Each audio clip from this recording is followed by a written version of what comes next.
안녕하세요. 모빅을 배워가는 모빅베어입니다. 비트코인 없는 미래를 상상할 수 있을까요? 만약 지금 이 질문이 낯설게 들린다면 오늘 영상이 바로 그 답을 줄지도 모릅니다. 오늘은 오태민, 손혜민, 김유정 세 작가가 함께 쓴 책 비트코인 없는 미래는 없다를 통해 신뢰의 본질과 화폐의 철학을 이야기해보려 합니다. 이 책은 단순히 비트코인을 설명하는 책이 아닙니다. 우리는 어떻게 서로를 믿고 살아갈 수 있는가? 라는 질문에서 출발해 새로운 문명 질서의 방향을 제시하고 있죠. 2009년 1월 3일 사토시 나카모토는 제네시스 블록에 이렇게 새겼습니다. 영국 재무장관 두 번째 은행구제금융 임박. 이 문장은 단순한 뉴스가 아니라 선언이었습니다. 무너진 금융 신뢰에 맞서 새로운 시스템을 만들겠다는 선언이었죠. 우리는 보통 화폐에 실체가 있다고 생각하지만 사실 화폐는 신뢰의 기록, 즉 장부입니다. 비트코인은 이 개념을 기술로 완벽하게 구현한 존재입니다. 문제는 실체가 없다는 점이죠. 국가가 보증하지 않고 오직 코드와 합의만으로 신뢰를 유지합니다. 그래서 사람들은 불안해합니다. 17세기 튤립 버블, 18세기 미시시피 버블, 이 모든 사건은 신뢰가 만든 역사였습니다. 사람들이 믿는 한 화폐는 유통될 수 있습니다. 비트코인은 단지 그 믿음의 주체를 국가에서 코드로 바꿨을 뿐이죠. 그래서 비트코인은 자산이 아니라 규범입니다. 국가가 만든 법에 의해서 작동하는 자연법처럼 합의를 통해 진화하는 새로운 질서입니다. 비트코인을 산다는 건 단순한 투자가 아니라 이 새로운 주권 속으로 들어가는 행위입니다. 자신의 세계관을 완전히 새로 써야 하는 여정이기도 하죠. 비트코인의 등장은 곧 달러 문명의 균열을 뜻합니다. 브레튼 우즈 체제부터 닉슨 쇼크, 그리고 플라자 합의, 오일머니, 유로달러 시장까지 달러는 전 세계 금융의 신장으로 자리 잡았지만 그 구조는 결코 완전하지 않았습니다. 달러의 신뢰는 국채에, 국채의 신뢰는 미국이라는 국가에 의존합니다. 이 구조를 층으로 나누면 이렇습니다. 1층은 국채, 2층은 연준과 은행, 3층은 지급준비금과 국채 레포, 4층은 미국 은행과 예금, 증권. 이 모든 게 신뢰라는 이름으로 연결되어 있습니다. 마치 거대한 장부 피라미드처럼요. 하지만 이 피라미드에 균열이 생기고 있습니다. 부채 한도 협상 파행, 신용등급 강등, 장기국채 폭락, 무위험 자산이라 불리던 국채의 신뢰가 흔들리고 있는 겁니다. 바로 이때 비트코인이 등장합니다. 제도 리스크에서 자유롭고 국경이 없으며 언제든 담보로 활용할 수 있는 새로운 자산. 비트코인은 기술로 구현된 신뢰, 국채는 제도로 쌓은 신뢰입니다. 둘은 다르지만 서로를 보완하며 세상을 만들어갑니다. 이런 상황에서 미국은 놀라운 선택을 합니다. 지니어스 법안을 통해 달러 스테이블 코인을 제도권에 편입시킨 거죠. 법정 화폐에 연동된 스테이블 코인을 디지털 결제 수단으로 인정하면서 달러는 블록체인을 품었습니다.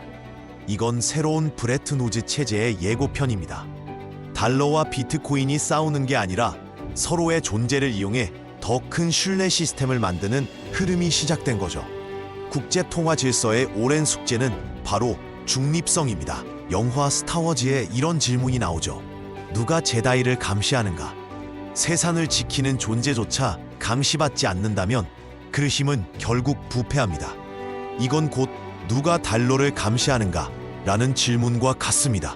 미국은 전 세계에 유동성을 공급하면서 경상수지 적자를 감수해야 하는 구조적 모순을 안고 있습니다. 이게 바로 트리핑 딜레마입니다. 그 결과 산업은 붕괴했고 반세계화 트럼프 현상으로 이어졌죠. 이 문제를 해결하기 위한 첫 시도가 IMF의 특별 인출권 SDR이었습니다. 하지만 기술적 인프라와 신뢰 부족으로 실패했죠. 다음 실험은 유로달러였습니다. 미국 밖의 은행에 예치된 달러, 미국이 직접 통제하지 않는 그림자 금융이죠. 이 시스템은 달러의 손길이 닿지 않는 곳에서 오히려 달러의 힘을 강화시켰습니다. 비트코인은 바로 이 그림자 금융을 극대화한 결과입니다. 그리고 스테이블 코인은 그 시스템을 블록체인 위로 옮겨놓은 후속 실험이죠. 차이도 분명합니다. 유로달러는 소수 금융기관만 접근할 수 있었던 엘리트의 통화였다면 스테이블 코인은 누구나 접근 가능한 열린 달러입니다. 결국 비트코인은 중립화폐의 이상을 향한 인류의 세 번째 도전입니다. 국가도, 은행도, 재단도 감시할 수 없는 화폐. 오직 코드만이 신뢰를 보증하는 세계입니다. 세계는 이제 단일 패권이 아닌 서로 다른 질서가 공존하는 패치워크 구조로 움직이고 있습니다. 패권은 제국이 아니라 조건부 관리자로 바뀌었고 그 사이에서 새로운 중립화폐의 실험이 이어지고 있죠. 그 중심에는 비트코인과 달러 스테이블 코인이 있습니다. 비트코인은 국가, 중앙은행, 규범, 계약, 담보 이 모든 개념을 새로 정의했습니다. 단순한 금융기술이 아니라 문명의 리세트입니다. 유로달러가 그림자 금융의 시작이었다면 스테이블 코인은 그 그림자를 블록체인 위로 올렸습니다. 이제 자산을 토큰화하는 시대가 다가오고 있습니다. 강남 아파트 대신 맨해튼 빌딩의 일부를, 국가 대신 블록체인의 질서 속에서 소유하는 세상. 이건 단순히 부동산을 분할 소유하는 기술이 아니라 신뢰의 단위를 국가에서 개인으로 되돌리는 혁명입니다.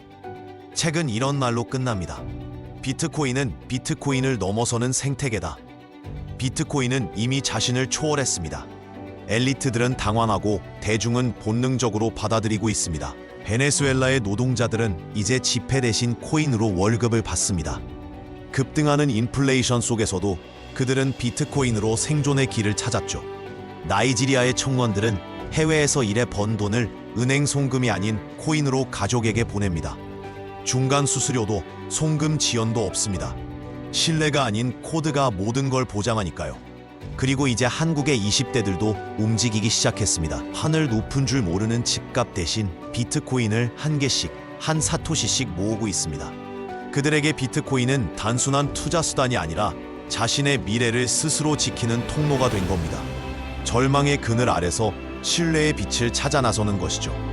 이 책을 덮고 나면 비트코인은 단순한 코인이 아니라 하나의 국가처럼 느껴집니다. 신뢰라는 개념을 새로 쓰는 국가. 그래서 우리는 이 시대의 첫 번째 시민입니다. 비트코인이라는 국가의 시민이자 모빅이라는 새로운 신뢰 생태계의 동료들이죠. 감사합니다. 모빅베어였습니다.